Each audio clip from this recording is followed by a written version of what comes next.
Selamat sore semuanya. Selamat sore, Bu. Sore, Bu. Sore, Bu. Sore. Sore. Masih semangat ya sore-sore begini.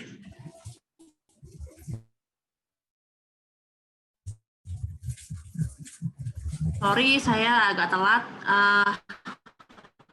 Ini udah semua ya. Coba saya cek ya. Oh, ada sekitar 20 orang ya harusnya. Menit. Masih ada sekitar 8 orang yang belum join. Kita tunggu teman-teman 5 menit dulu ya.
Mas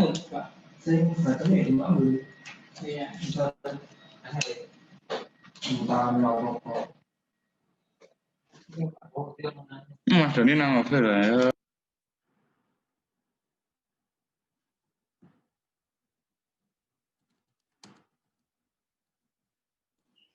Ibu, mau nanya, Bu. Ya.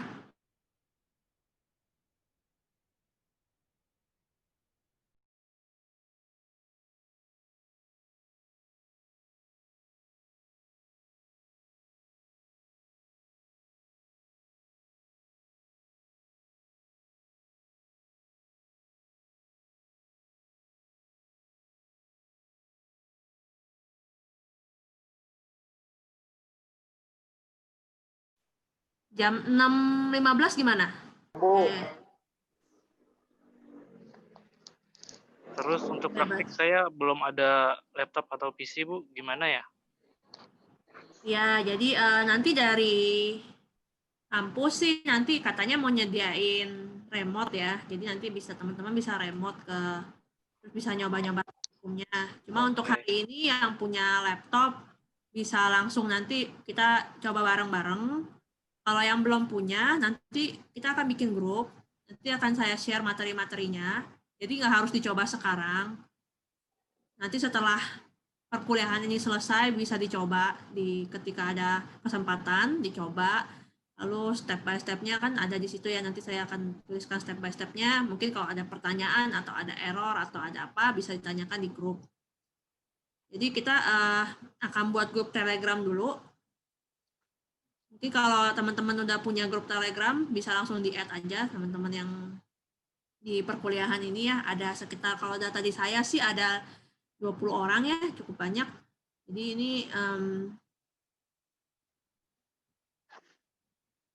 jadi bisa dibikin di grup Telegram supaya nanti kalau yang join belakangan juga masih bisa lihat materi-materi sebelumnya. Jadi kalau kita bikin di WhatsApp kan suka nggak muncul ya. Ini sih,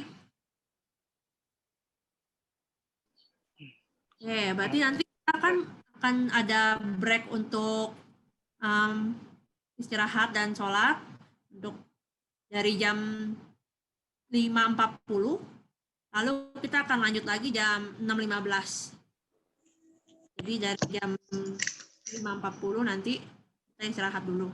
Nah, nanti di jam 5.40 ini saya akan share untuk apa yang perlu di-download. Jadi sekalian biar kalian istirahat bisa di-download gitu. Jadi begitu kita mulai lagi, kita udah bisa langsung execute programnya. Jadi Baik, Bu.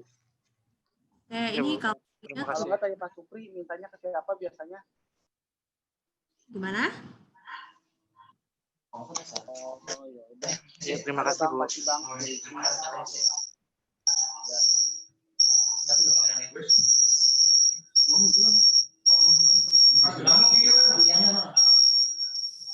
Ini ada yang namanya masih kayak nama robot, ini bisa diganti aja sesuai dengan namanya masing-masing. Saya rasa udah pada join semua ya. Saya mulai aja.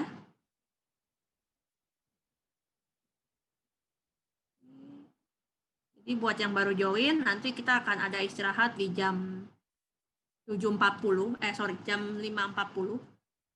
Kemudian kita akan lanjut lagi di jam 6.15. Oke. Jadi ini untuk mata kuliah ini adalah pemrograman berbasis event. Jadi mungkin share screen saya udah terlihat. Sudah. Oke.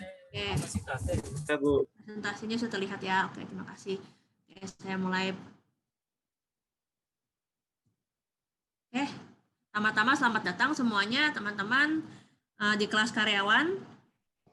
Saya dengan Astri Sekarwijaya, bisa panggil Astri. Ini nomor WhatsApp saya dan email. Jadi kalau misalkan ada pertanyaan atau mungkin ada permasalahan dengan program atau seperti yang lain-lain, itu bisa kontak saya di email atau WhatsApp. Lalu untuk pengumpulan tugas juga bisa melalui WhatsApp, bisa juga melalui email. Jadi nanti akan ada tugas-tugas yang bisa teman-teman kumpulin melalui email atau WhatsApp. Kemudian akan ada, oke saya lanjut ya. Jadi kurang lebih perkuliahan kita akan seperti ini. Jadi dari minggu pertama sampai minggu ke-7, saya akan menjelaskan tentang basic, fungsi, kelas, form, dan lain-lain. Kita akan masuk ke basis data atau database setelah UTS nanti. Jadi nanti di di minggu ke-8 akan ada ujian tengah semester. Oke, sorry sebentar ya.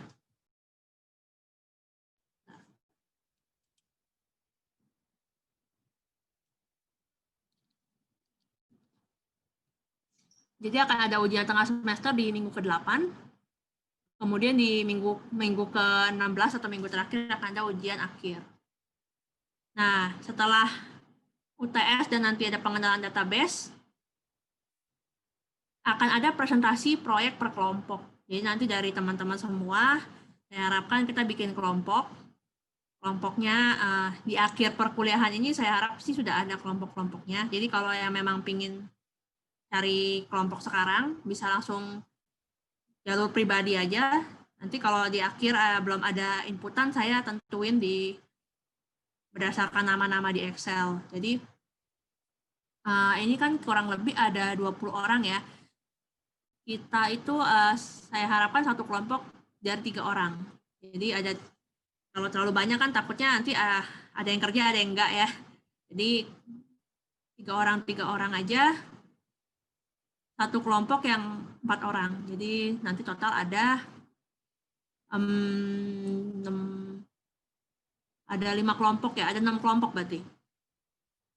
Ya, jadi boleh dari sekarang boleh teman-teman yang udah pingin punya kelompok 3 orang saling nentuin aja. Nanti di akhir perkuliahan ini kalau belum ada masukan di chat, kelompok-kelompoknya saya tentuin di Excel ya. Sampai sini mungkin ada pertanyaan?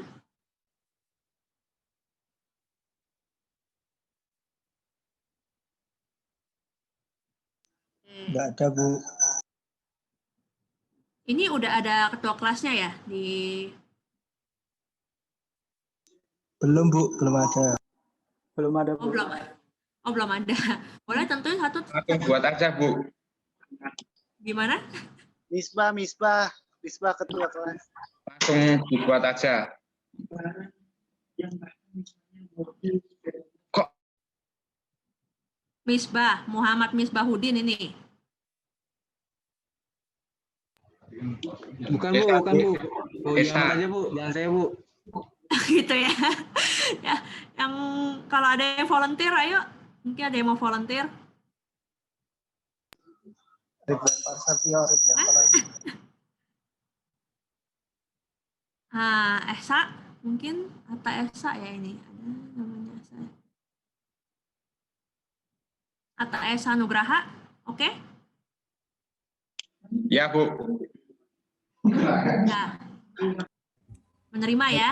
Jadi Bapak Eka ini, Bapak Asa Eka, Atta Esa aja ya, yang jadi ketua kelasnya ya. Ya, Bu. Ya, Pak Atta Esa nanti, kok saya Bu, gimana? Kalau nggak ada yang mau volunteer, saya tentuin aja deh, ya. Nah, saya mau lihat dari nama aja deh. Ahmad Nur Yasin ada?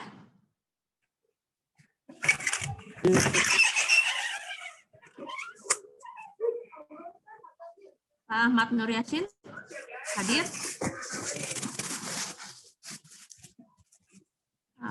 Belum ada ya kayaknya ya. Kalau Raka Fadilah, oh ada nih Pak Ahmad Nur Yasin ya, bisa jadi ketua kelas Pak.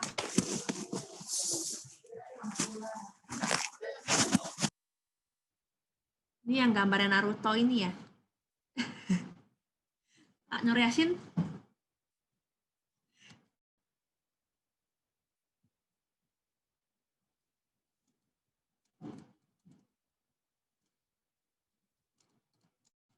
Jadi ketua kelas nggak ini kok, nggak akan gimana gitu. Kita cuma butuh koordinator aja sebenarnya. Jadi kalau boleh minta tolong Bapak Nur Yasin, ini lempar-lempar aja semuanya. Kalau di kelas sebelumnya siapa yang ketua kelas? Bapak Fajar masih di mute ini. Ya, Bu, gimana, Bu? Ya, di pertemuan sebelumnya siapa? Kurang tahu. Terus semenjak itu Pak Soleh. Ya, Soleh. Tapi Pak Nur Yasin gimana? Keberatan nggak? Pak Nur Yasin aja kali ya. Kita cuman ini kok, bikin grup aja nanti. Pak Nur Yasin minta tolong dibikinin grup di Telegram. Nanti invite saya. Setuju. Ya. Jadi invite saya nanti kalau misalkan mau menyerahkan jabatan kepada teman-teman yang lain silahkan. Ya. Oke ya, minta tolong ya Pak Nur Yasin ya. Jadi ini tadi ada nomor handphone saya. Oke.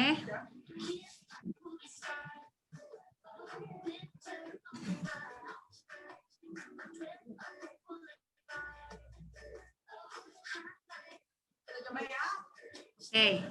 Dari pemrograman berbasis event sendiri, kalau boleh tahu di background teman-teman udah sempat diberikan penjelasan tentang apa itu teknologi informasi sebelumnya ya. Bahwa teknologi informasi itu ada perangkat keras, perangkat lunak, ada database, kemudian ada macam-macam ya. Dan kita ini yang kita pelajari di pemrograman berbasis event itu adalah di perangkat lunaknya. Jadi kalau kita bicara lunak itu kan ada beberapa macam metode ya untuk membuat suatu aplikasi atau perangkat lunak atau software mungkin kalau misalkan banyak biasanya didengar ya. Jadi perangkat lunak itu kalau kita lihat nih gambar yang pertama itu adalah kita sebutnya metode sinkronus atau prosedural. Jadi kalau dikasihkan contoh ini seperti ada di kafe ya, di mana ada pembeli, dia akan melakukan pemesanan kopi dan kue, lalu kemudian kasirnya akan mencatat pesanannya, kemudian kasirnya akan membuat kopi, membuat kue, kemudian kasirnya akan kembali ke pembeli itu dan meminta bayaran ya, harganya berapa, kemudian akan menyerahkan kopi dan kuenya. Jadi seperti itu, ada prosedurnya. Prosedur dari mulai memesan, kemudian ada pembuatan kopi dan kue, kemudian ada pemberian hasil, result. Sementara kalau yang bawah ini, gambar yang bawah ini adalah metode dengan event driven, jadi berbasis event, di mana begitu pembeli memesan kopi atau kue, dia akan dialihkan ke event, ke fungsi-fungsi tertentu. Jadi seperti contohnya kita sudah membuat fungsi jika ada yang memesan kopi, maka akan dibuat kopi. Jika ada yang memesan kue, maka akan dibuat kue. Sehingga prosesnya lebih cepat. Dan kasir bisa melayani pelanggan berikutnya. Jadi tidak perlu menunggu ya, kalau dari gambar ini lihat, kita bisa lihat kasir melayani pelanggan berikutnya, dan kemudian pembeli pun bisa menunggu di meja. Nanti hasilnya akan diserahkan ke mereka. Jadi ini adalah contoh dari perbandingan metode tradisional, metode prosedural dengan metode berbasis event. Jadi ini contoh-contoh proses event yang ada di sekitar kita ya, dan berupa aplikasinya di sekitar kita. Ini contohnya adalah case rumah sakit, salah satu contohnya. Jadi ada pasien dihubungkan ke beberapa monitor, kemudian dilakukan pengukuran, dilakukan bisa saja yang diukur adalah tekanan darah atau gula darah dan lain-lain, temperatur. Jadi pengukuran itu diambil datanya, dan kemudian dokter bisa dikasih tahu kalau misalkan ada pengukuran tertentu yang melewati batas, misalnya temperaturnya terlalu tinggi atau gula darahnya terlalu tinggi, seperti itu, sehingga dokter bisa melakukan bagaimana dia akan melakukan pengobatannya sesuai dengan event-event yang terjadi. Jadi dia melakukan sesuai dengan deteksi yang ada, dia melakukan pengobatan itu. Jadi tidak perlu menunggu. Halo Pak Reza, sorry kita sudah mulai ya. Dengeran nggak suara saya mungkin?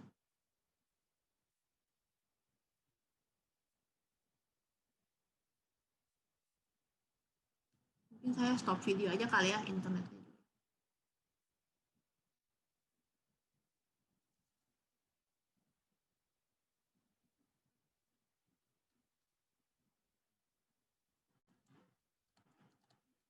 Oke, kemudian contoh lainnya adalah di bagasi penumpang.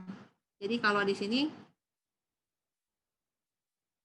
case lainnya seperti contohnya bagasi kita, misalkan kita naik pesawat, di mana bagasi kita akan ditaruh barcode ya, tidak harus RFID dipasang di setiap bagasi, tapi bisa juga berupa barcode yang akan di-scan di setiap sepanjang rute perjalanan ke pesawat. Jadi dia mulai dari penyortir, kemudian diangkut oleh kereta, dan diangkut masuk ke pesawat. Jadi akan diberikan alert ketika ternyata dia tidak masuk di kereta misalnya, atau dia tidak sampai ke pesawat. Maka petugasnya akan diberitahu bahwa bagasi tersebut tertinggal atau bagasi tersebut hilang. Seperti itu. Jadi contoh suatu kita melakukan proses berdasarkan event-event yang ada.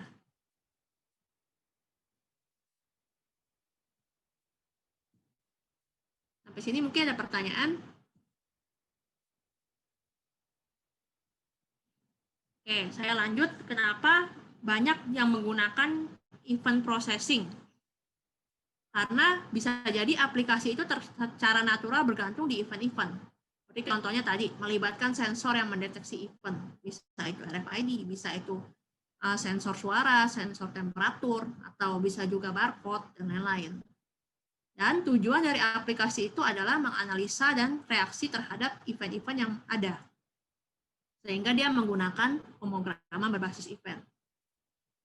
Lalu yang kedua adalah pendekatan ini memungkinkan respon yang lebih cepat.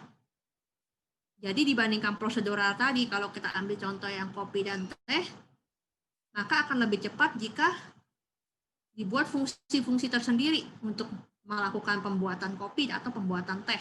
Sehingga tadi kasir tidak perlu menunggu sampai satu pembeli selesai, tapi dia bisa melayani pembeli lainnya.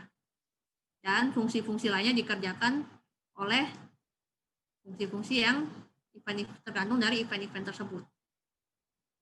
Lalu kemudian yang lain adalah lebih fleksibel dalam membuat tambahan fungsi. Karena pemrograman berbasis event ini lebih ke service oriented, sehingga dia akan menggantungkan pada event-event masing-masing. Ketika ada perubahan di satu fungsi, tidak akan mengganggu dari fungsi-fungsi lainnya dalam satu aplikasi tersebut. Jadi kalau kita ambil contoh misalnya ya, kita pasti familiar dengan aplikasi Grab atau Gojek, atau Traveloka atau Tokopedia. Kalau misalkan aplikasi itu sendiri, satu aplikasi tapi dalamnya banyak fungsi. Bisa aja ada GrabFood, ada GrabSend untuk mengantar barang, ada lagi GrabBike, seperti itu. Jadi kalau bayangkan kalau misalkan dia dalam satu coding yang bersama, semuanya dalam satu coding yang sama, secara prosedural. Ketika kita akan menambahkan salah satu fungsi, misalkan kita akan buat GrabSend ini bisa mengirim sampai keluar kota, maka yang harus dirubah adalah keseluruhan coding, yang mana akan sudah memakan waktu, sangat kompleks, dan lain-lain. Sehingga pemrograman berbasis event ini lebih fokus kepada service-service tertentu. Perubahan di GrabSend, kita tidak perlu melakukan perubahan di GrabFood atau GrabBike. Jadi lebih fleksibel ya kita bilangnya. Lalu kemudian adalah memungkinkan proses secara terpisah dan paralel. Jadi tadi balik lagi kalau misalkan kasus kopi dan teh, di mana satu kasir itu tidak perlu dia harus sampai selesai menangani pelanggan. Tapi ada fungsi-fungsi lain yang bisa melakukan pekerjaan itu secara paralel.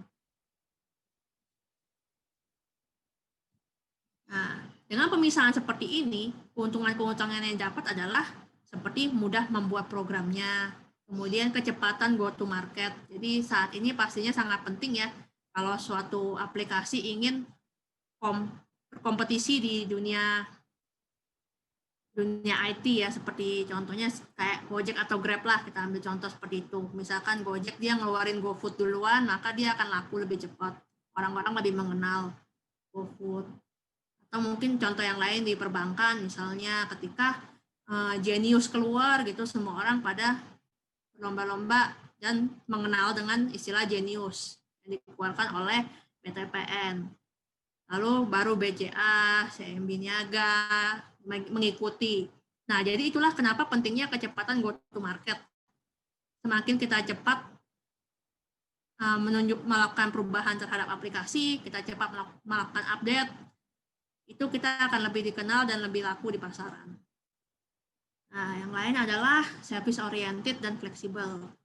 Jadi di mana kalau berdasar pemrograman berbasis event itu lebih berfokus terhadap service-service di masing-masing aplikasi. Kemudian lebih fleksibel jika dilakukan perubahan karena masing-masing service tersebut tidak saling bergantung ya, jadi mereka bisa berdiri sendiri-sendiri sehingga tidak perlu merubah keseluruhan dari coding atau pemrograman. Contoh aplikasi atau software bahasa pemrograman yang banyak digunakan untuk pemrograman berbasis event itu seperti contohnya C++, kemudian ada lagi Python. Masih banyak contoh yang lain. Sebenarnya hampir semua bahasa pemrograman itu mendukung pemrograman berbasis event. Jadi yang akan kita pakai untuk praktikum ini, jadi mungkin kalau yang udah familiar dengan Python, nanti bisa bantu teman-teman yang lain. Kalau Python sendiri ini banyak dipakai ya, kalau saya sendiri kerja di dunia IT ini banyak sekali dipakai. Banyak juga yang, apalagi sekarang lagi ngetrend namanya DevOps, itu banyak sekali dipakai oleh di aplikasi DevOps sendiri. Kemudian banyak juga dipakai di aplikasi yang runningnya di cloud. Seperti itu. Ini Python ini bisa dipakai di mana-mana sebenarnya ya, termasuk yang populer. Kalau nggak salah 5 besar terpopuler untuk bahasa pemrograman. Nah, ini saya mau ada waktu sebelum kita istirahat untuk Isoma, jadi mungkin teman-teman bisa kasih saya contoh proses yang berbasis event di kehidupan sehari-hari. Jadi bisa diketik atau bisa langsung unmute aja. Bisa kasih contoh ke saya. Ini masing-masing satu aja. Jadi di kehidupan kita sehari-hari, seperti apa proses yang berbasis event. Mungkin ada yang mau share dulu?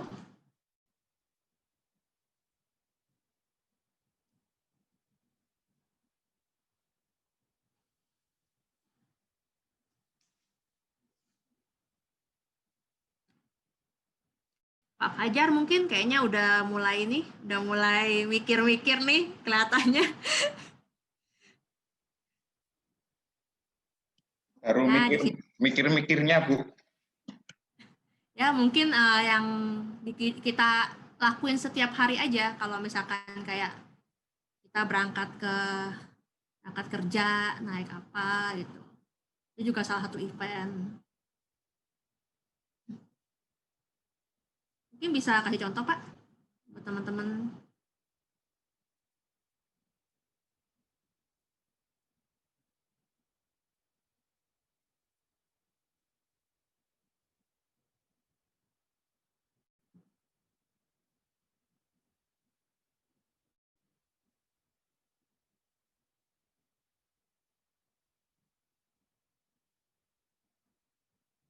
Itu lagi di mana, Pak? Siapa, Bu? Pak Fajar lagi di mana lokasi? Di kantor, Bu. Oh, tadi ke kantornya gimana? Naik apa?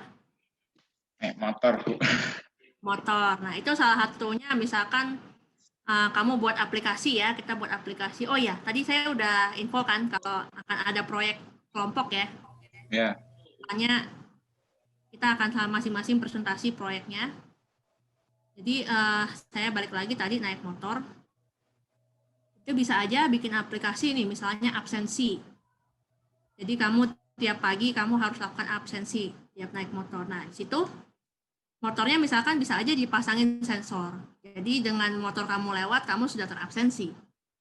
Di situ kalau misalkan suatu hari kamu telat, bos kamu langsung diinfo, ada alert. Bapak Fajar biasanya datang jam 8 pagi, hari ini datang jam setengah 9, seperti itu. Jadi bos bisa lihat, oh Pak Fajar nih, telat nih, ada apa nih? Dan itu proses yang berbasis event. Jadi bos baru dapat alert begitu ada event tertentu yang ke-trigger. Kalau di sini contohnya adalah terlambat. Dan dia juga bisa lihat bahwa biasanya Pak Fajar tidak terlambat. On time kok. Jadi bisa mendeteksi anomali di sini. Ada apa dengan keterlambatan dari Pak Fajar? Itu. Oke, mungkin saya minta satu teman lagi kali ya sebelum kita tutup untuk istirahat dengan yang perempuan deh kali ini. Mungkin Mbak Ana ada? Mbak Ana hadir?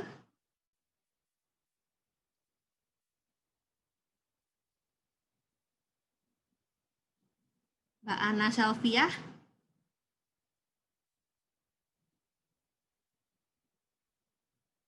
Iya, Mbak Ana hadir, bisa tolong coba kira-kira ada nggak yang terpikir contoh proses yang berbasis event di kehidupan sehari-hari coba?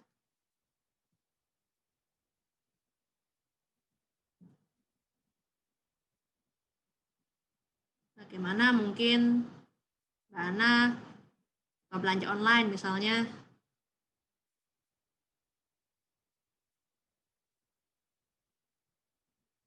Oh boleh, boleh. Silahkan kalau mau diketik, silahkan. Lagi di jalan ya, hati-hati ya.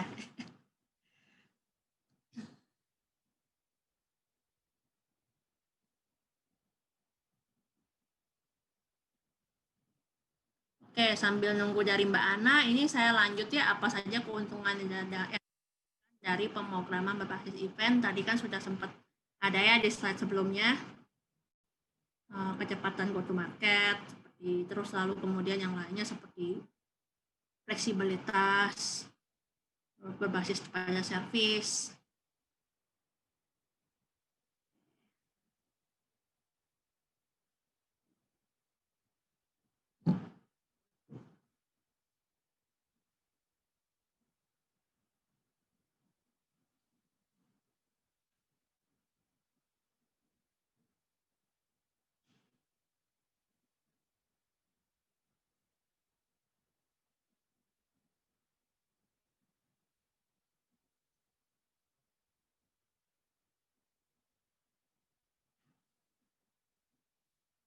Pak Ahmad Nur Yasin ada kesulitan mungkin untuk bikin ininya grupnya di Telegram?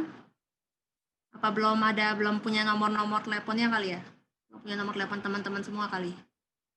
Ini teman-teman bisa kumpulin ke Pak Ahmad Nur Yasin supaya bisa kita bikin grup. Ya.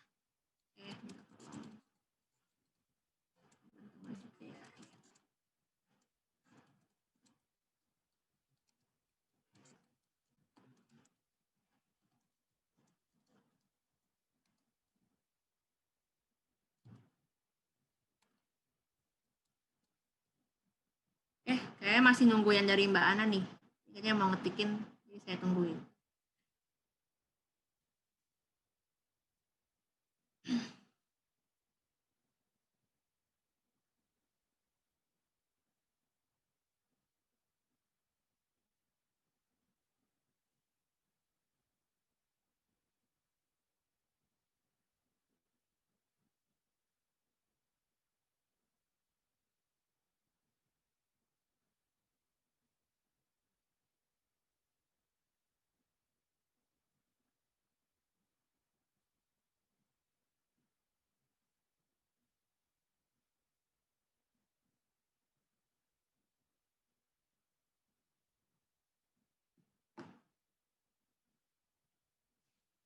Oke, saya coba lihat ya. Contoh dari Mbak Ana.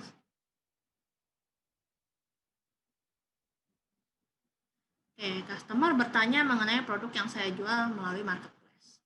Saya menjelaskannya kepada customer. Ketika customer menemukan produk yang diinginkan, customer membayar melalui pihak marketplace dan diproses orderannya dan packing lalu dikirim ke alamat customer. Customer tinggal menunggu saja hingga barang sampai tujuan.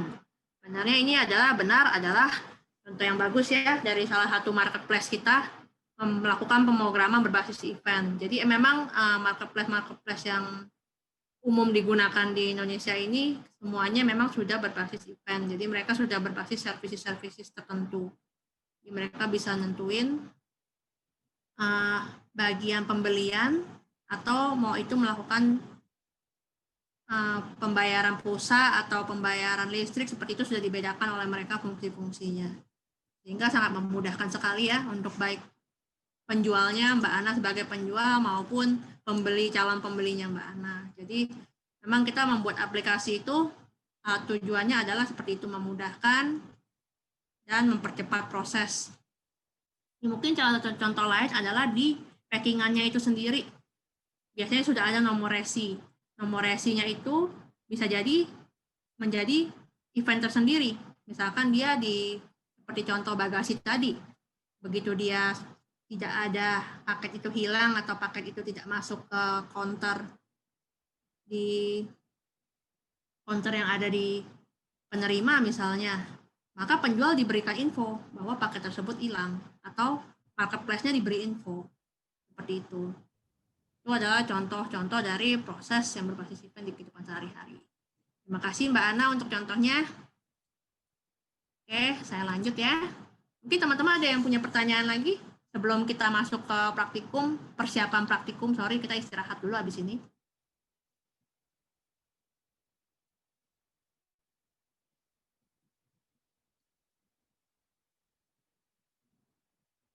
Oke.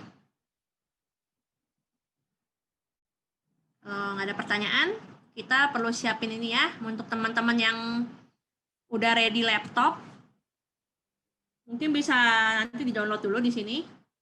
Kita akan istirahat dulu. Jadi nanti saya lanjut lagi jam 6:15 ya tadi ya. Jam 6:15. Kalau yang belum download dulu aja. Ini karena lumayan gede Python-nya sendiri. Download dulu aja. Nanti kita install sama-sama. Oke, mungkin kita istirahat dulu ya di sini. Yang mau istirahat atau mau sholat silahkan. Nanti kita lanjut. Oke, Bu. 18.20. Ya, 18.15. Terima kasih.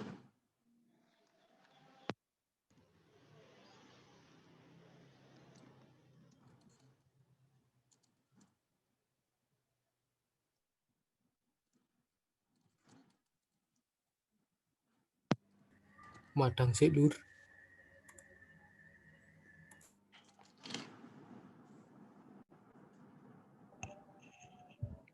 sisan kon gawe ke kopi ngono. Tarik sis. Jar kopi jar. Pesen sik. Saung kabayan ngawe-awe. Woi si Mas Sawi gur meneng-meneng wae kowe. Cari aman, Jar. Wah, Di boy masuk. Masuk. boy pen. Ada kan?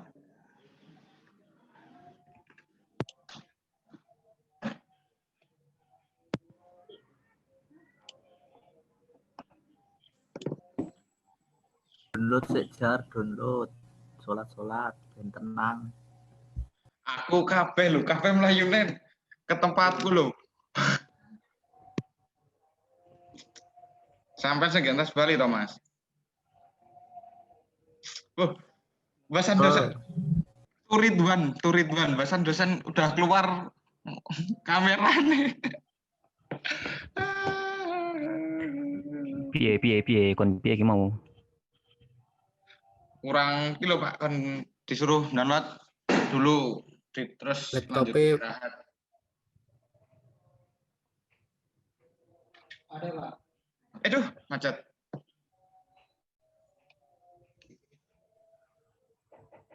download lur wi aku wis download di sono malah. Ukurannya gimana, Mas? 50 mega. Pasakan mega. Cilik.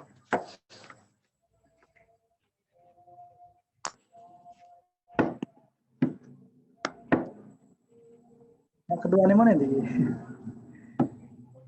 Sing versi piro, Mas? Nyalain punya ibu. Bu, nyalain versi bentar berapa? gitu.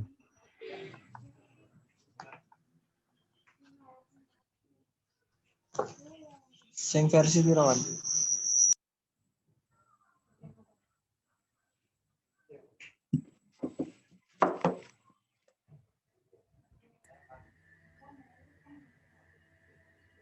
Terserah sih. Telu paling. Telu kok PP 5.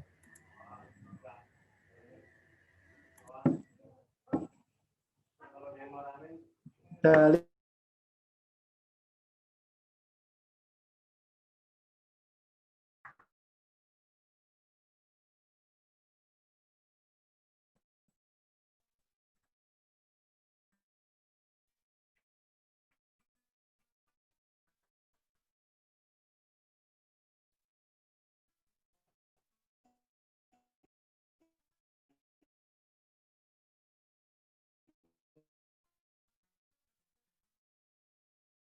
Ini comment prompt.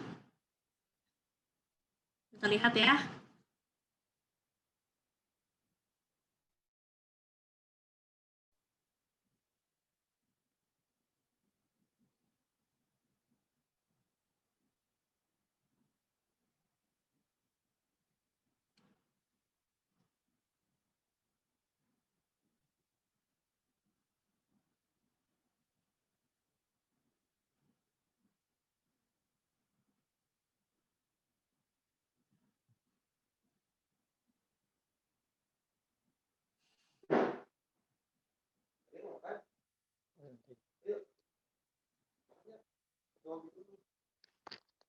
Nanti Sudah selesai install, bisa dicoba buka comment prompt.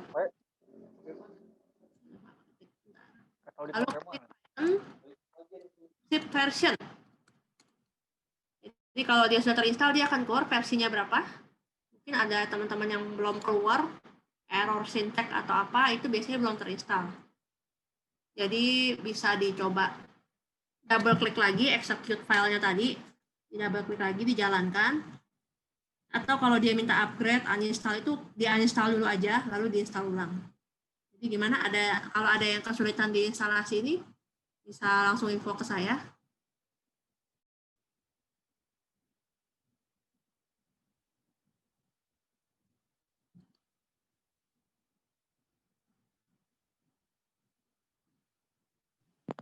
Bu, Ya, ini saya kan udah Python version gitu Bu, tapi nggak nongol ininya, versinya. yang keluar apa? Ada ada error atau apa mungkin? Nggak ninggalin pesan error gitu, Bu. Tapi nggak keluar apa-apa, nggak ada error juga. Nggak ada. Coba di foto aja, ditaruh di grup.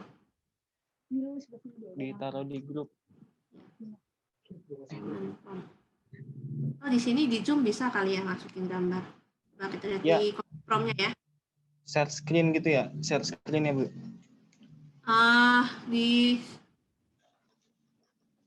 Di foto aja kali, foto aja deh.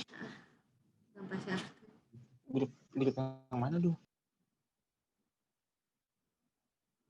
Bisa kirim file atau kirim ke grup Telegram ya. Yang lain juga kalau ada yang ada yang kesulitan di instalasi bisa langsung di grup aja. Errornya seperti apa?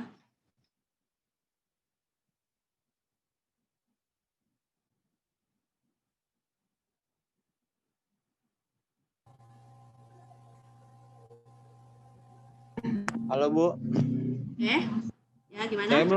Saya belum masuk grup, Bu. Oh, kamu share nomor ke Pak Nur Yasin supaya dia add di grup. Oh iya, iya siap, Bu. Chat Zoom-nya dibikin jadi ya, atau kamu langsung klik link yang ada di chat, itu nanti bisa langsung join. Iya siap, Bu. Lalu terus ini ada yang gagal install ya, set to fail. Ini apa nih penyebabnya? Mungkin tadi apakah komputernya nggak sebagai admin kali ya? Apa kamu klik kanan as admin gitu? Failnya seperti apa? Nanti kalau nggak di screenshot juga aja ditaruh di grup supaya kita bisa sama-sama cek kira-kira penyebabnya apa, kenapa instalasinya gagal. Jadi memang untuk kedepannya pertemuan-pertemuan berikutnya kita akan pakai Python dan PyQt untuk pemrogramannya ya. Jadi juga saya harapkan nanti untuk proyek yang dibuat di masing-masing kelompok juga menggunakan Python. Sebenarnya PyQt-nya kalau memang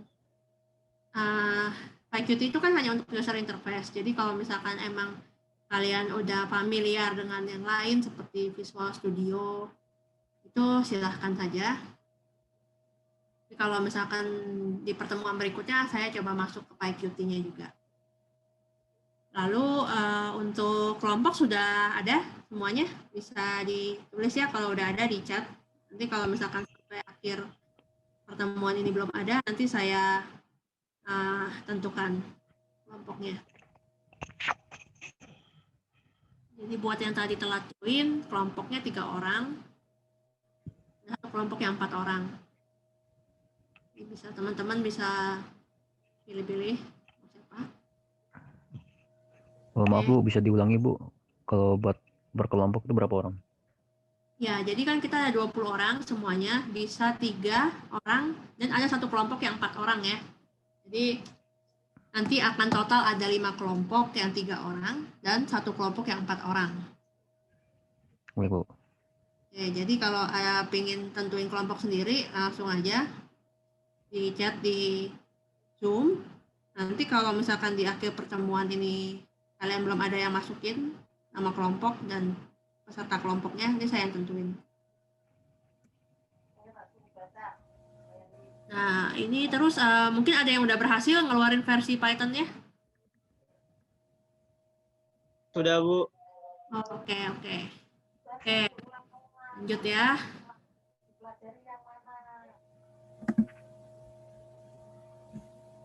Nah, saya balik ke... Belum, Bu, nih saya belum kirim, Bu. Oke, saya coba cek di ini ya.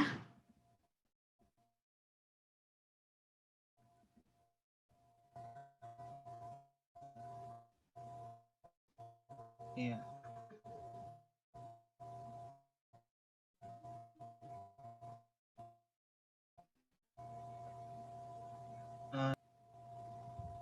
Iya, ini udah run as admin ya?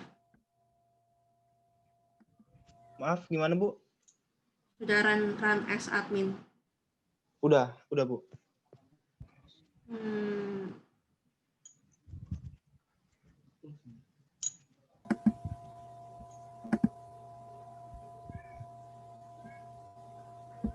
Coba di restart dulu apa ya? Mungkin instalasinya biar bersih dulu. Di restart PC. PC-nya. Ya. Oh ya, coba dulu di C, di tempat tadi install. Jadi biasanya dia kalau default ya, dia akan installnya di C, kemudian di, saya juga nggak hafal. Bentar. Di C. C, user, terus nama komputer, kemudian app data, kemudian lokal, ini saya cat sampai copy ya, program, Python. Coba dicek di situ ada nggak? Saya cek dulu, Bu. Oke, untuk teman-teman yang lain, kalau misalkan sudah terinstall Python-nya, kita coba pip. Ini ada yang mesti upgrade Windows.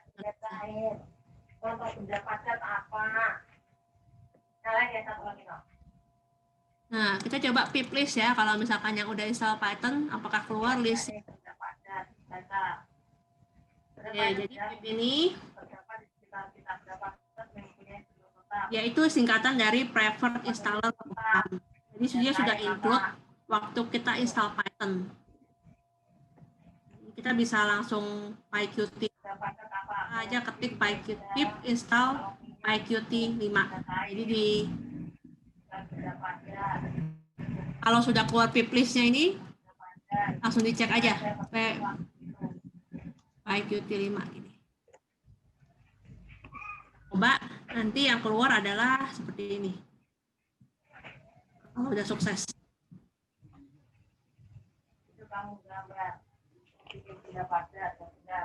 Cuman PyQt ini mungkin kalau misalkan masih ada waktu aja kita masuk. Kalau misalkan nggak ada waktu nanti kita hari ini Python dulu aja. Untuk yang belum bisa join langsung, bisa ikutin dulu atau catat. Kalian kalau misalkan ada kesempatan bisa dicoba lagi ulang. Kalau misalkan ada pertanyaan bisa langsung chat di Telegram. Kita coba bantu ya. Nah, ini perkalian. Kalau perkalian itu kan dilipat-lipat kali berapa?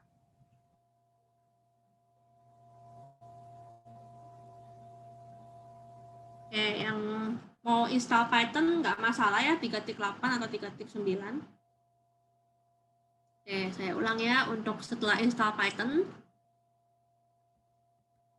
coba di command prompt, ketik pip list. Keluar nggak itu? Jadi itu adalah list yang udah terinstall di Python kita. Kalau saya udah banyak, tapi kalau misalkan baru-baru mungkin nggak sebanyak ini. Mungkin baru beberapa doang ya. 8 kurangi 4, 8 dibagi 4, dengan 8 kurangi 4. 8 dikurangi 4 berarti sisanya 4. Nah, ini ya.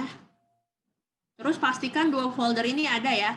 C, user, app data, lokal, program, Python, Python versinya berapa. Kemudian di dalam folder tersebut ada folder namanya scripts. Jadi nanti akan disimpan di situ semua. Apa yang kita install. Dipastikan dua folder itu ada. Kalau folder yang pertama nggak ada, bisa jadi ada masalah di instalasi. Kalau folder yang kedua nggak ada, bisa dibikin. Folder aja maksudnya.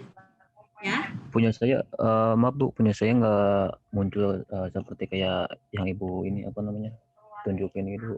Nah, Bu. Yang mana? Yang nggak muncul? Pip list-nya ya? Iya, Bu. Yang keluar apa, Pak? Apa ya? Pip is not recognized. Jadi nggak terbaca. Oh, oke. Berarti ini tadi waktu instalasi ada centang semua nggak? Soalnya waktu instalasi biasanya dia suka di-uncentang. Coba. Tapi nggak apa-apa, yang belum ada pip nanti saya kasih linknya download ya. Nanti saya kasih link downloadnya di Telegram. Oke. Itu ya, yang pipnya. Kalau yang udah bisa install PyQt-nya langsung install. Kalau yang belum nanti saya kasih link untuk install pip ya. Oke, lanjut. Jadi ini pertama kita coba buat ya.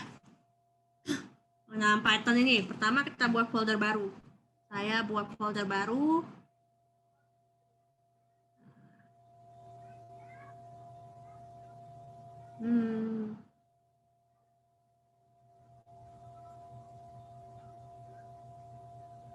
Nah, ini saya buat folder baru ya di desktop aja, misalkan foldernya tak buat baru, new folder. Ini nutupin ini ya, saya geser ya supaya tidak menutup PPT-nya. Oke, nah saya buat new folder, saya kasih nama ITTS pertemuan 1. Saya deh, udah ada yang tadi siang. Oke, habis itu setelah itu saya buat new txt file.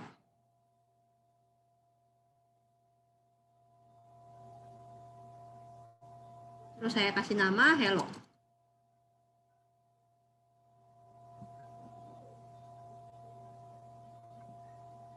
Nah, lalu saya ganti extensionnya jadi PY. PY ini adalah extension untuk coding Python.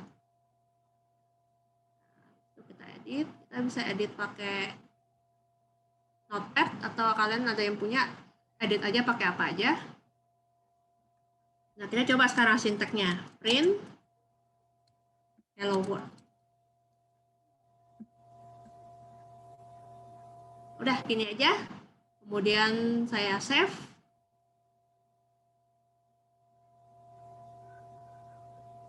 Lalu saya run modul. Nah, kalau berhasil harusnya dia akan muncul hello world. Mungkin teman-teman bisa dicoba. Ini saya geser supaya bisa dilihat step-stepnya. Ada yang kesulitan, mungkin nanti langsung info aja ya. Jadi saya tunggu.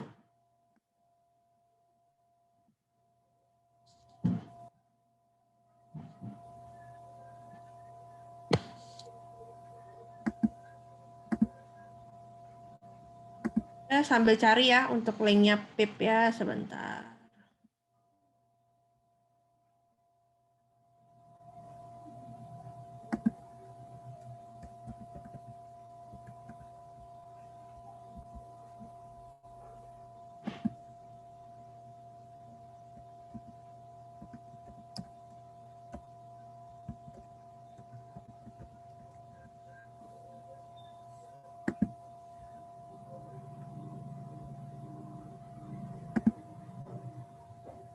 Kalau yang udah berhasil mengeluarkan hello world bisa chat ya, sudah berhasil.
Oke, ini Pak Maulana sudah bisa nih. Mungkin ada yang lain, kita tunggu.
Oke, udah banyak yang bisa ya.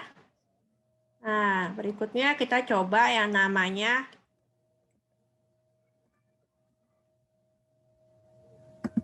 komen. Jadi kalau misalkan kalian nanti coding, itu bisa komen seperti ini nih. Komen itu pakai tanda pagar. Ini untuk menulis hello world. Nah, kemudian saya bikin lagi, komen lagi ini untuk menulis yang lain. Nah, di situ saya print lain-lain seperti ini. Nah, komen ini tidak akan terlihat di coding, jadi itu hanya untuk bantuan kita aja. Misalkan nantinya kita bikin fungsi ya yang panjang gitu, kita lupa nih, atau nanti misalkan katakanlah teman kita mau bikin coding lanjutin dari kita punya codingan, sehingga dia bingung kalau bacanya ini kok banyak sekali, terus nggak dikasih komen, yang mana buat apa, seperti itu. Jadi ini adalah kalau mau bikin komen tinggal dikasih tanda pagar. Oke, lanjut. Mungkin yang ini nggak perlu dicoba ya, karena nggak kelihatan juga. Lanjut, sekarang kita coba membuat variabel. Jadi, variabel itu kita bisa buat seperti ini. Misalkan kita bikin A sama dengan 5. Maka variabel A isinya adalah 5. Kita juga bisa buat B itu string. Jadi kita bisa coba bikin namanya misalkan TS. Nah, seperti ini juga bisa. Lalu kita bisa print variabel tersebut. Print A dan print B. Jadi kita bisa menaruh variabel, kita bisa menaruh angka atau tulisan di variabel. Jadi mungkin kalau bisa sambil dicoba.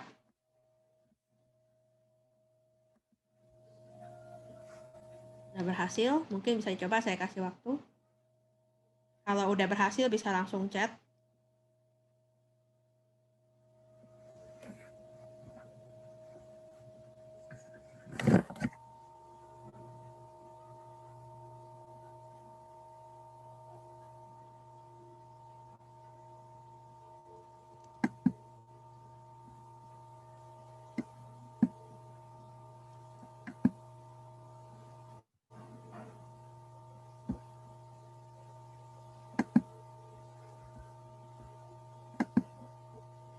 Oke.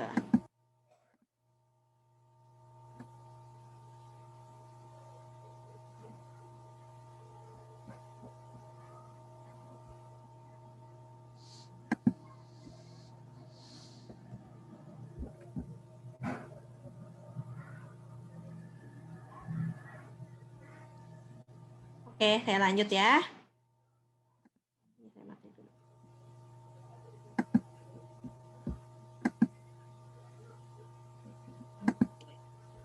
Nah, berikutnya kita lihat dari tipe data. Jadi tipe data sendiri itu yang ditaruh di variabel. Tipe data itu ada bisa berupa string. Kalau teks itu biasanya string. Kemudian ada yang namanya numerik. Itu bisa integer, bisa integer itu buat angka-angka. Kemudian kalau float itu buat yang ada komanya. Jadi kalau 3,8, 2,9 itu namanya float. Kalau yang tanpa koma itu namanya integer. Jadi kayak ini kan contoh tipe data bikin contoh A B string ya. Cara kita mengetahui tipe dari A dan B ini apa? Kita tinggal tambahin type. Jadi tipe type-nya apa?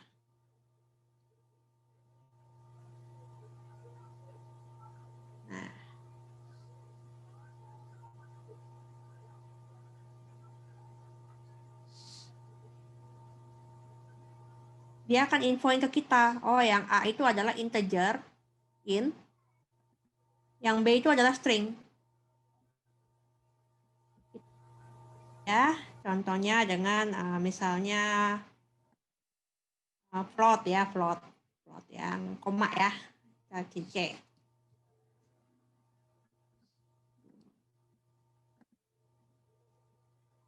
Nah, saya print type C.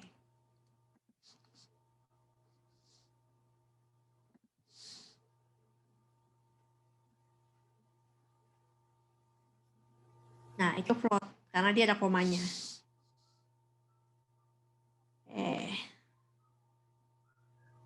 Jadi kalau misalkan silahkan dicoba masing-masing kalau untuk mengeluarkan tipe data. Jadi kalian bisa coba yang lain juga, misalkan tipe data itu sebenarnya banyak sih.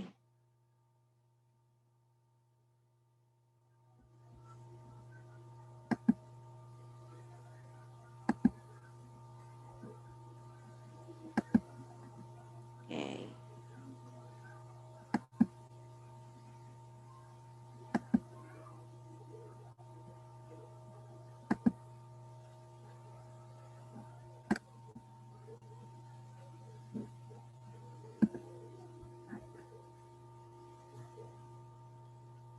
Oke, saya lanjut ya. Udah pada coba kan ya?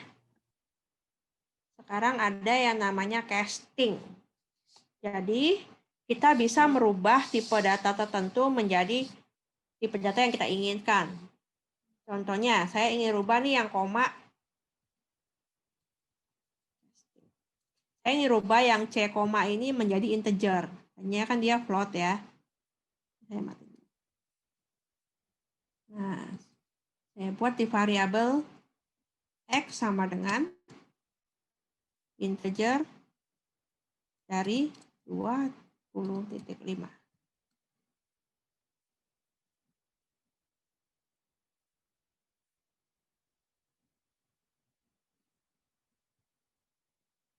Jadi yang tadinya float, dia jadi integer. Oh, saya lupa print, sorry.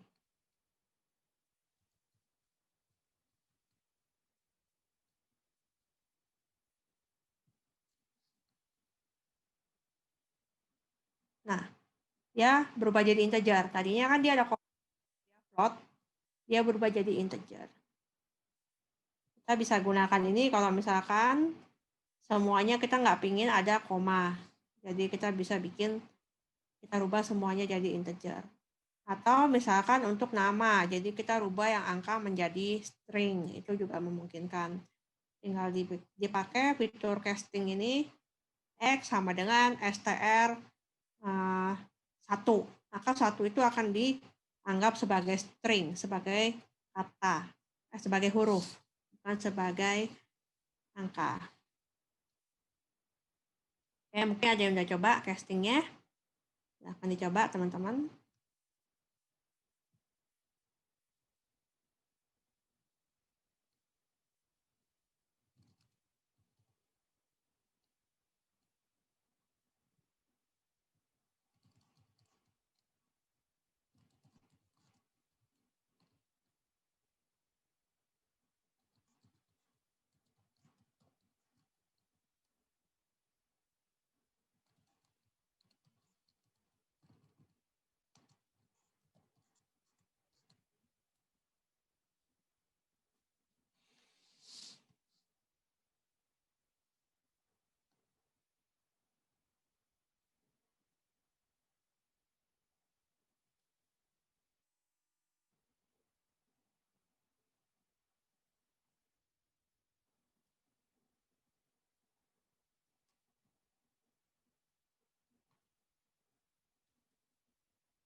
Oke.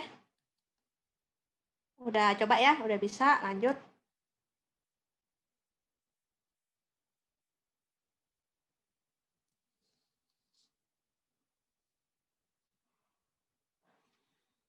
Berikutnya kita coba melakukan operasi aritmatik. Jadi saya kasih contoh nih.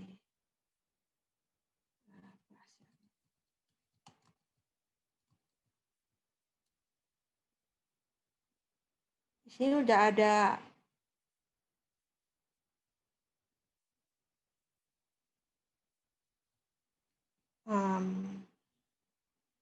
D aja lah ya. D sama dengan 5, E sama dengan 10 misalnya. Lalu kita coba tambahkan D plus E. Print D kali E. Nah, seperti ini.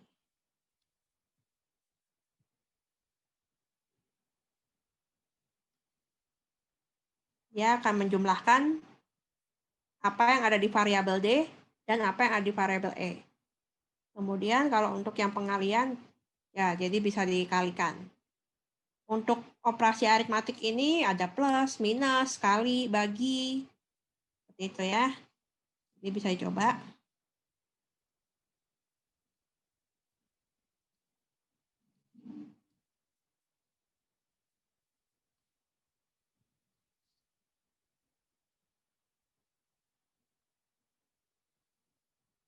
Habis ini ada yang kesulitan mungkin? Teman-teman yang sambil lihat juga bisa boleh bertanya, misalkan kira-kira ada yang ingin tanyakan. Oke.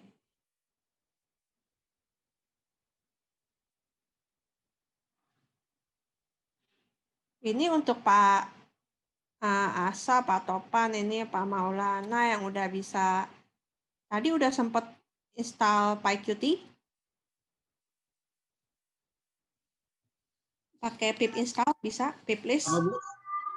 Untuk udah coba install PyQt pakai pip. Itu gitu apa, Bu? Nah, pip listnya bisa nggak nih yang ini? Oh, pipis bisa. Oke, berarti nanti kalian bisa install PyQt pakai komen ini ya, pip yang install ini. Nah, ini ya pip list, pip install. Untuk yang pip listnya nggak keluar, itu kemungkinan besar harus install manual pipnya. Install manual pipnya bisa coba pakai komen ini nih. Tadi yang ada di sini. Nah, ini Python pip install strip upgrade. Saya ketik ya.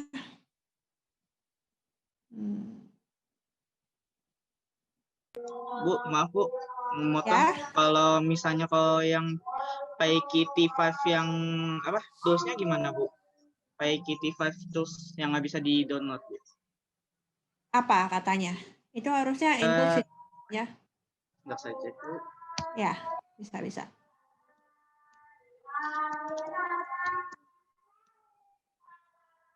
Nah, kalau sukses akan keluar seperti ini ya. Ini yang untuk PyQt-nya, successfully install. Terus kalau yang tools-nya successfully install-nya kayak gini ya.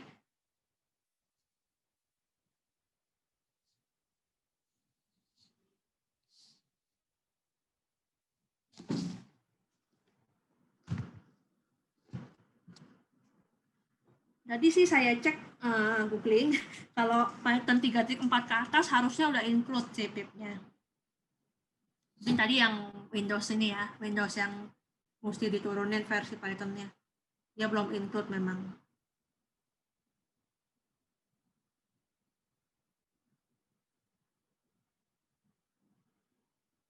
Ini saya lihat juga teman-teman udah banyak yang berhasil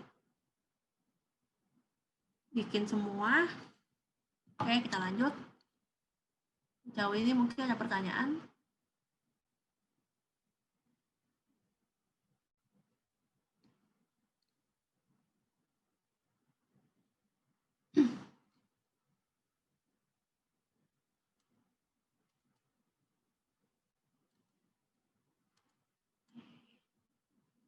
Habis ini kita coba list deh. Ada list ya. Caranya kita bisa bikin dalam satu variabel itu isinya beberapa kata atau beberapa angka. Kita sebut itu list. Contohnya saya bikin variabel ini list. Jadi variabel nggak harus satu huruf doang ya, bisa aja lebih. Kalau misalkan bikin variabel seperti variabel customer name atau variabel kode barang seperti itu kan panjang, itu juga bisa dibuat. Jadi nggak harus satu huruf seperti contoh di sini. Nah, ini kita bisa contoh bikin list nih. Saya bikin pakai misalkan ada list 1 nama, kemudian alamat, kemudian nomor handphone.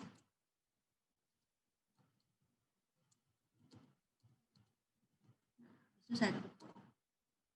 Kemudian saya print ini list. Lihat yang keluar ya.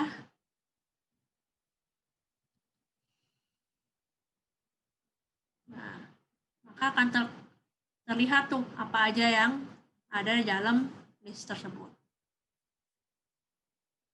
Ini bisa kita masukin nama, bisa kita masukin kata-kata, bisa juga kita masukin huruf, bisa masukin angka, dan lain-lain. Dan kalau kita pakai list ini, kita bisa print salah satu doang. Contohnya, saya ingin print alamat aja.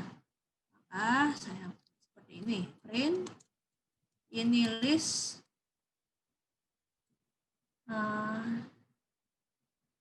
satu. Alamat itu ada di 2. Oke.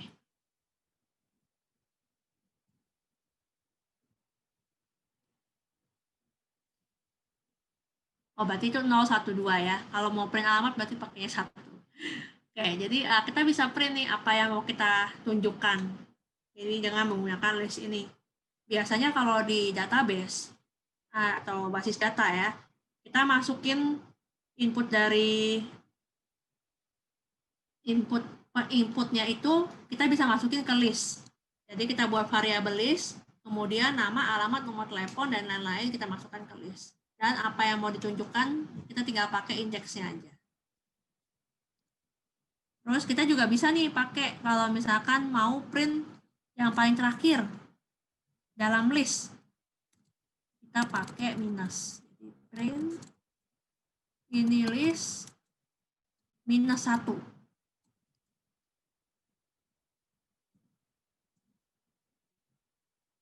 Ini saya lupa. Yang terakhir nomor handphone. Terus misalkan kita tambahin yang baru, inputan baru. Nomor handphone, kemudian nomor KTP.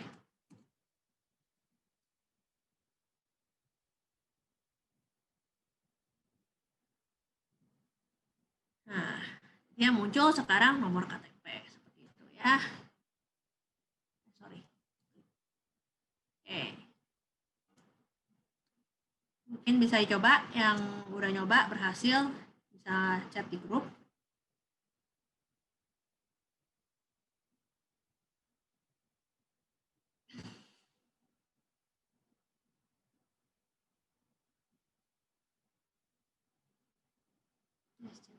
Oke, berhasil ya Pak Maulana.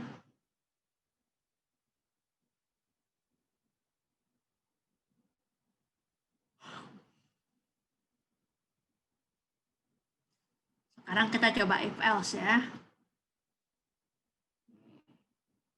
Nah, udah pada berhasil. Berikutnya kita coba if.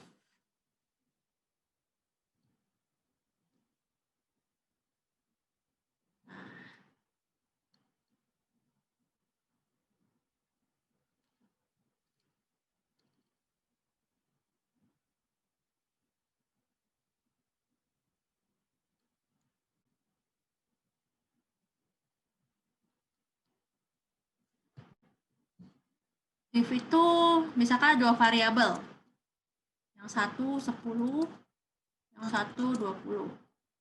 Lalu kita ingin print yang mana yang lebih besar. Jadi if F lebih besar dari G,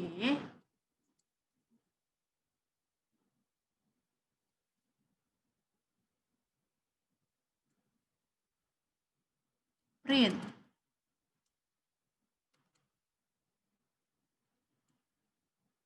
F lebih besar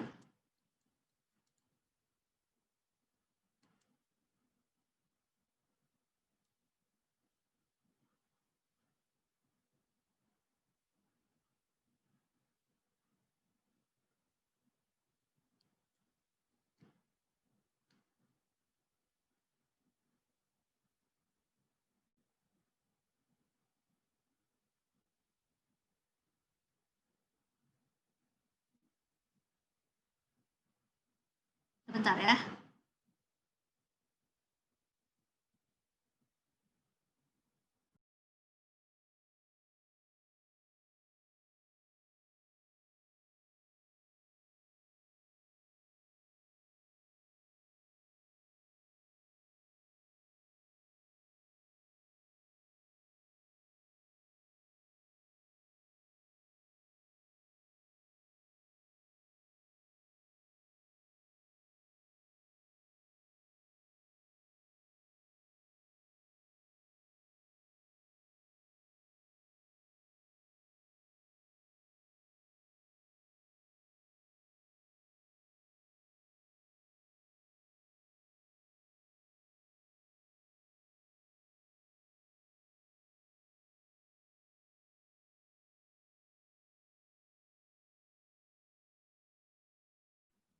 Sorry, ada telepon masuk tadi. Oke, jadi if ini ya. Kalau if 10 lebih besar ya. Ini belum saya masukin else. Jadi kita betulin dulu aja.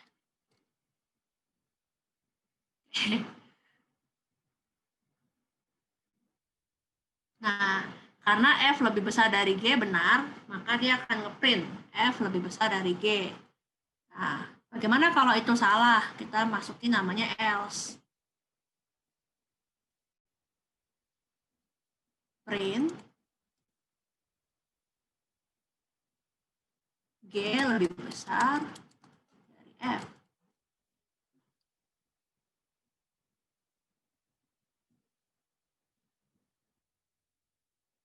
Nah, ini ada invalid. Kenapa? Ada yang kurang. Kita akan dikasih tahu kalau misalkan ada yang salah.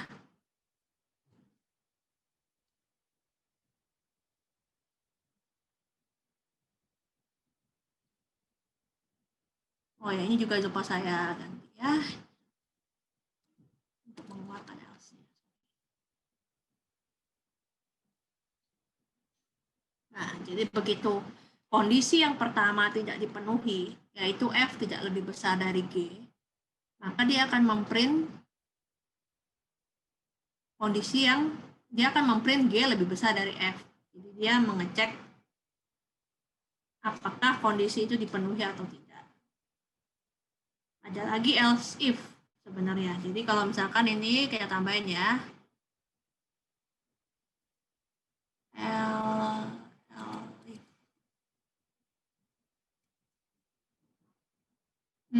AF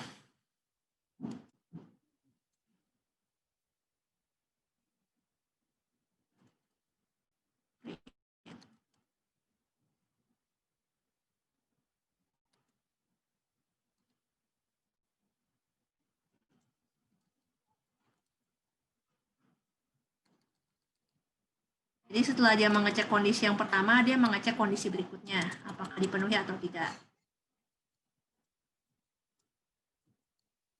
Begitu semua kondisi tidak ada yang dipenuhi, baru dia akan mengetik yang di else. If saya tidak tahu.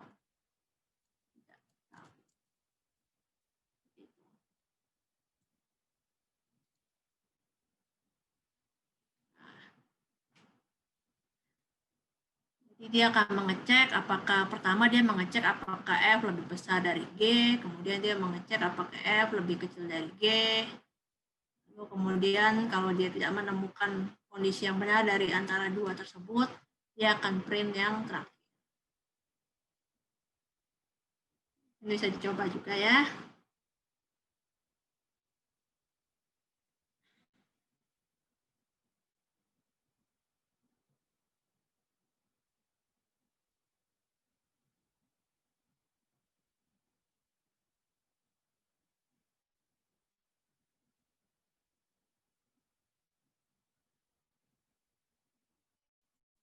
Untuk Pak Maulana, saya coba jawab ya. Di sini kan ada error ya.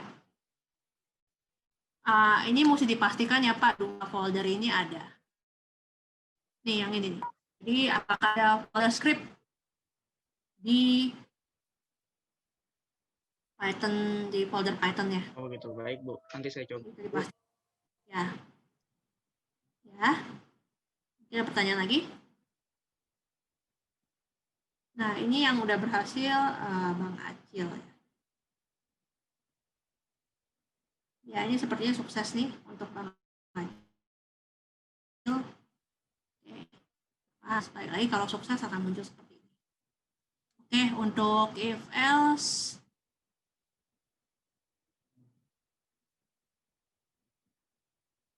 ada juga fungsi lain while. Jadi setelah if ada while.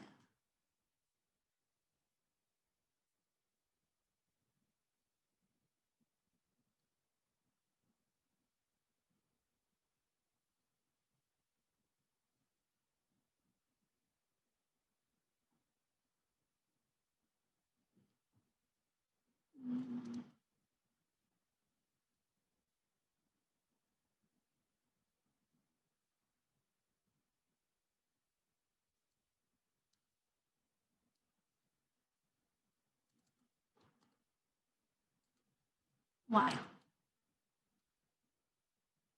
Jadi ini contohnya adalah H sama dengan 1. Variabel H isinya 1. Kita pakai while. While ini adalah untuk loop. Jadi misalkan contoh while while H tidak lebih besar dari 3, print H. Kemudian kita tambahkan nih, supaya gimana biar dia nggak looping terus-terusan. Kita tambah H plus. Jadi setiap kali dia akan ngeprint H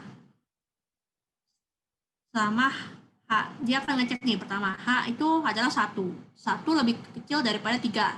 Kondisi ini terpenuhi, maka dia akan mencetak H. Jadi H1. Kemudian H-nya ini sekarang ditambah 1. Jadi H-nya sekarang jadi 2. Jadi kalau misalkan kita coba ya. Nah, dia akan ngeprint sampai kondisi while ini terpenuhi. Jadi kalau kita lihat di sini dia akan ngeprint 1, 2, kemudian begitu H-nya ditambah 1 lagi kan jadi 3. Dia akan ngecek apakah 3 lebih kecil dari 3. Karena tidak dipenuhi, maka dia tidak melakukan eksekusi cetak H. Jadi itu fungsinya while. Ya, mungkin bisa dicoba, teman-teman.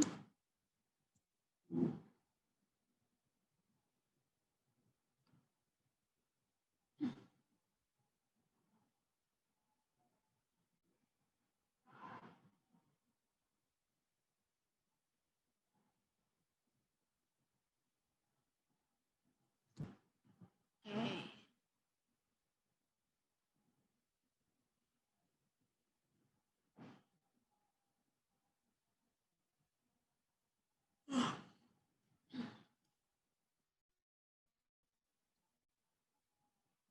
Nah, tadi kan teman-teman udah pada berhasil ya install PyQt-nya.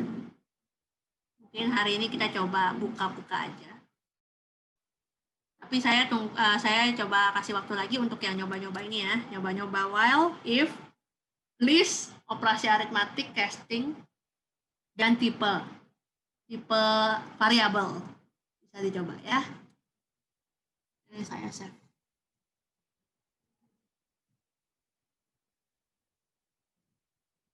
Kasih waktu 5 menit. Silahkan dicoba. Kalau misalkan ada kesulitan bisa langsung info.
Oke, untuk PyQt, abis ini kita masuk ke PyQt ya. Coding-codingan lanjut besok. Berikutnya maksudnya. Nah, sekarang kalau yang tadi udah berhasil install PyQt, bisa dibuka folder Python-nya, terinstall di mana. Jadi kan kalau saya ini terinstall di, saya buka dulu ya. Nah, di sini ada yang namanya PyQt Designer.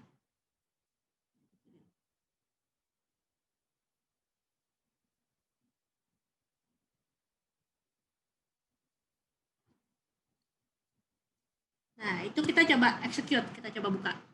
Seperti apa tampilannya. Kalau ada yang udah bisa lihat, nanti saya share ya. Nah, seperti ini ya teman-teman. Jadi ini adalah untuk kita mendesain. Jadi kalau yang familiar dengan zaman saya dulu ini, nah pakainya Visual Basic atau Dreamweaver. Jadi mungkin sekarang udah nggak ada itu. Tapi kurang lebih adalah untuk kita membuat sebuah form, memudahkan kita. Di sini kita bisa masukin, misalkan katakanlah saya coba push button nih, saya tarik, lalu saya mau ganti ini tombol apa gitu, itu bisa diganti di atributnya. Di atributnya misalnya saya ganti nih tombol atau tombol oke. Nah, gitu ya.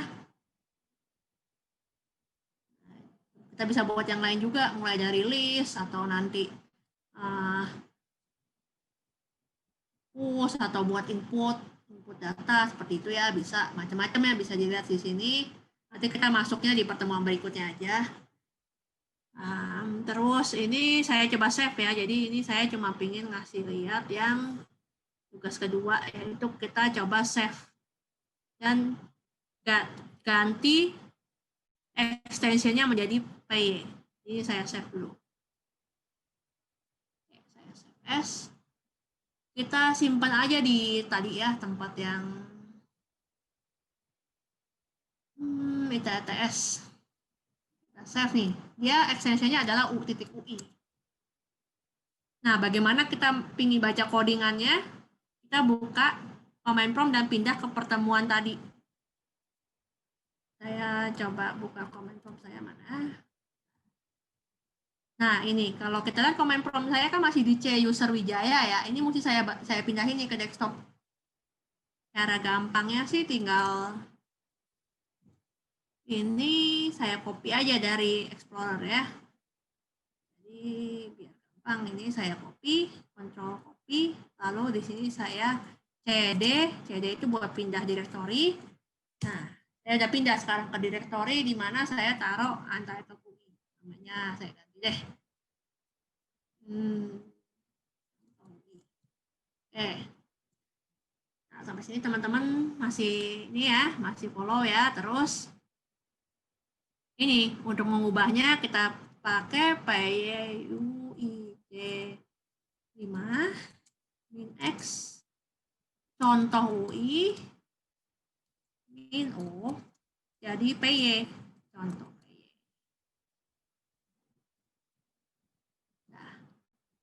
Sekarang kita buka nih codingannya.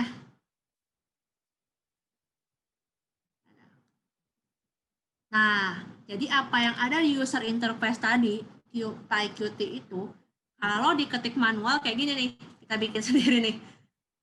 Ini mungkin kalau teman-teman ada yang nggak terlalu suka dengan user interface gitu, bisa aja kalian coding sendiri, semuanya full dari script. Nanti tinggal di save, lalu dia akan muncul seperti ini. Ini saya run. Nah, dia akan keluar user interface-nya seperti itu ya. Nggak bisa diapa-apain karena kita belum taruh execute di situ. Oke, mungkin sampai sini ada pertanyaan. Jadi mungkin kita akan otak-atik PyQt-nya pertemuan berikutnya. Terus teman-teman yang sudah berhasil install, jadi nggak ada PR ya. Ini nanti ada 2 tugas ini, bisa di-share ke saya. Ini tugas yang pertama adalah Hello World. Yang kedua adalah .py yang ada di PyQt tolong dikirimkan ke saya. Jadi nanti ada 2 file ya. Oke. Kalau yang udah coba silahkan. Mungkin ada pertanyaan. Sampai sini. Sebelum kita masuk ke penentuan kelompok. Karena coba saya hitung deh. Ini kayaknya udah mau habis ya waktunya ya.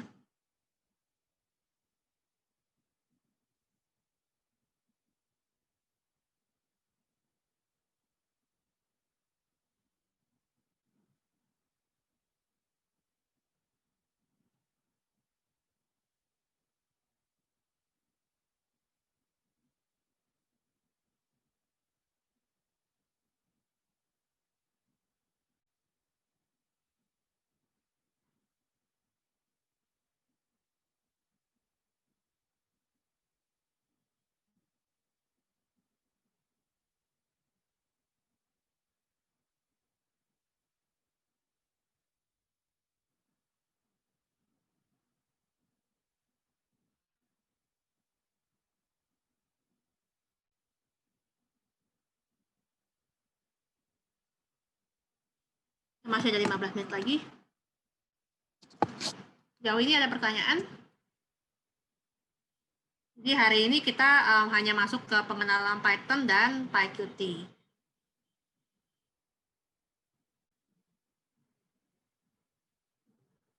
Saya sambil buka daftar nama ya.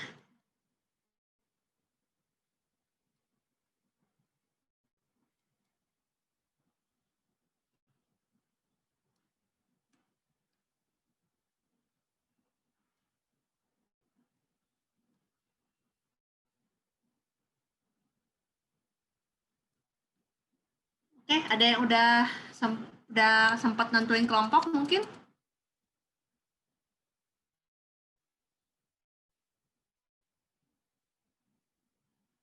Materinya nanti di-share ya. Nanti saya tanya ke admin, saya share langsung atau mereka akan share dari LMS, jadi dari website e-learning. Kalau saya share langsung, nanti saya share di Telegram.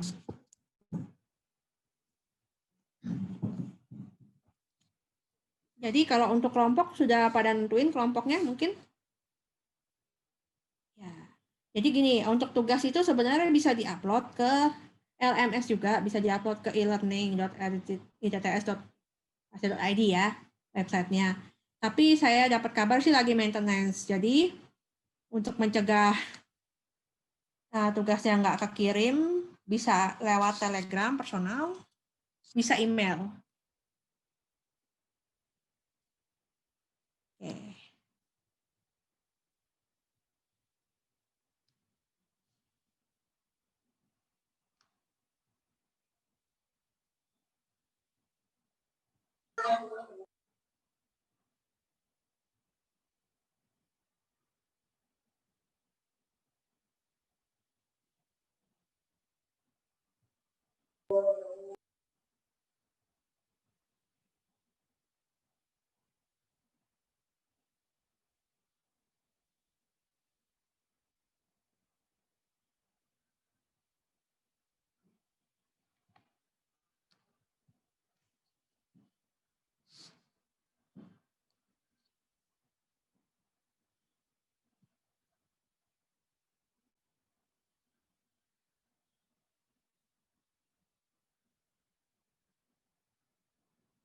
Kelompok gimana? Tadi ada yang udah menentukan atau langsung saya bagi aja nih sekarang? Bentar. Saya cari komen mana ya? Chat.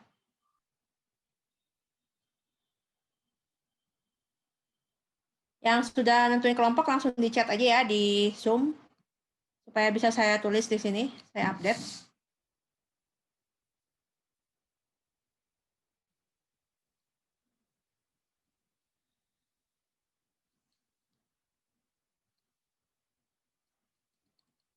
Oke, berarti Pak Atta sama Pak Fajar ya, kelompok 1.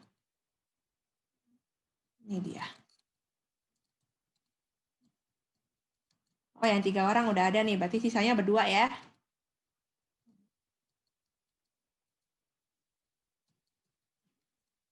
Yang lain belum ada ya?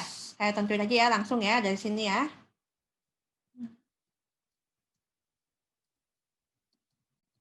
Nanti pertengahan pindah kelompok. Oh, Pak Fauzi.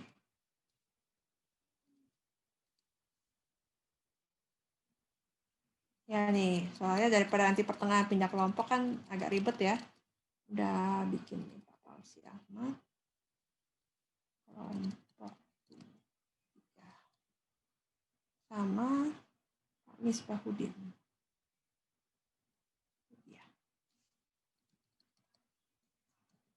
Oke, berikutnya Mbak Tasya sama Mbak Ana ya. Ini dia nih.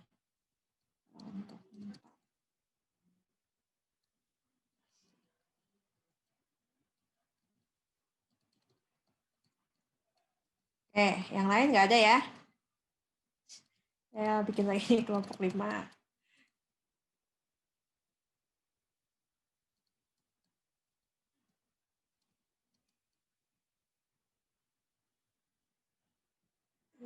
Ya, di sana. Oh ya, Mbak Tasya ini yang 3 orang udah diambil ya sama kelompok 1. Coba saya lihat masih sisa berapa orang. Resa Nur Arifin ini ya.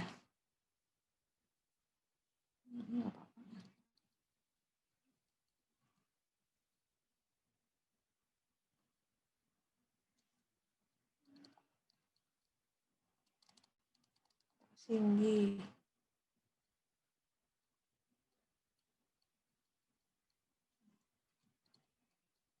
Kelompok 6. Nanti langsung kontak kelompoknya masing-masing ya.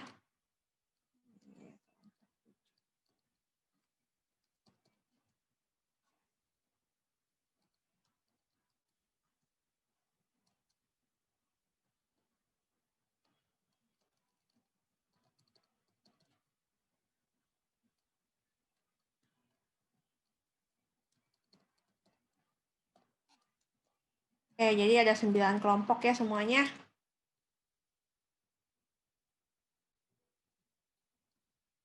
Coba saya mau perwakilan dari masing-masing kelompok hadir nggak di hari ini?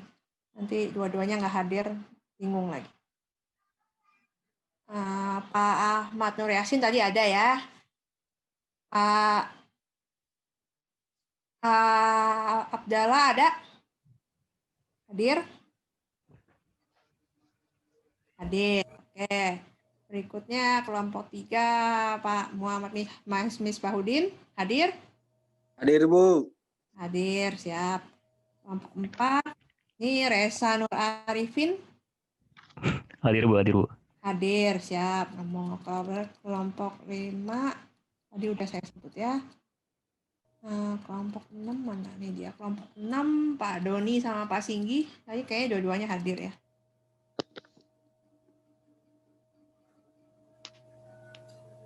Pak Singgi hadir?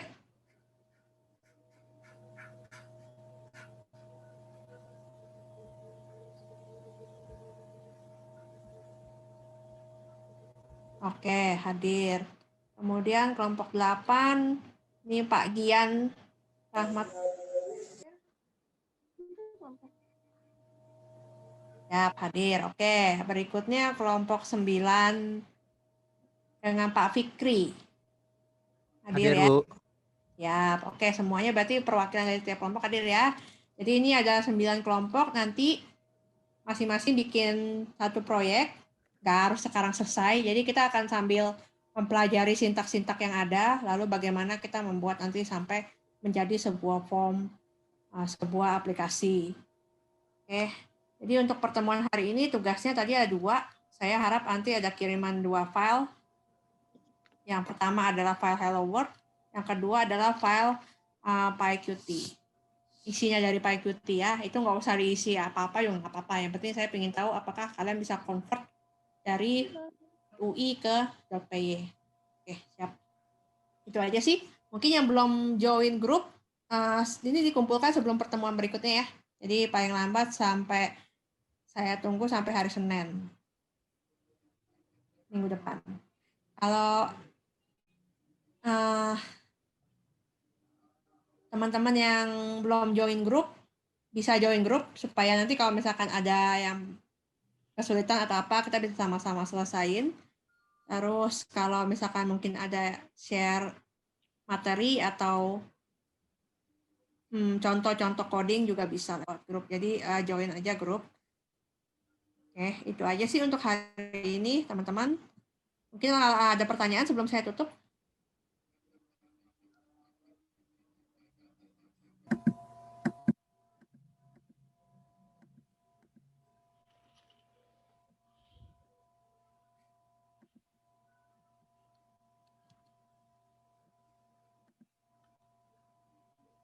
Ya, nggak ada pertanyaan lagi. Oke. Terima kasih berarti ya untuk pertemuan hari ini, teman-teman yang lagi masih di jalan, semoga selamat sampai tujuan, dan yang udah jalan, udah sampai rumah, selamat beristirahat. Ya, terima kasih semuanya.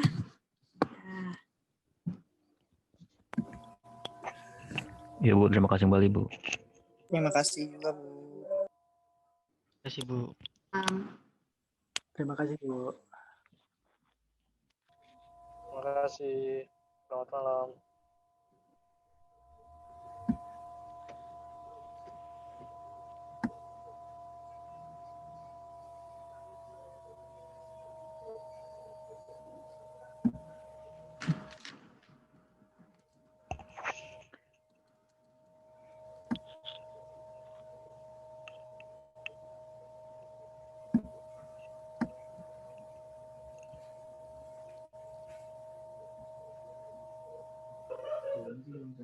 Hah? Tarik sih.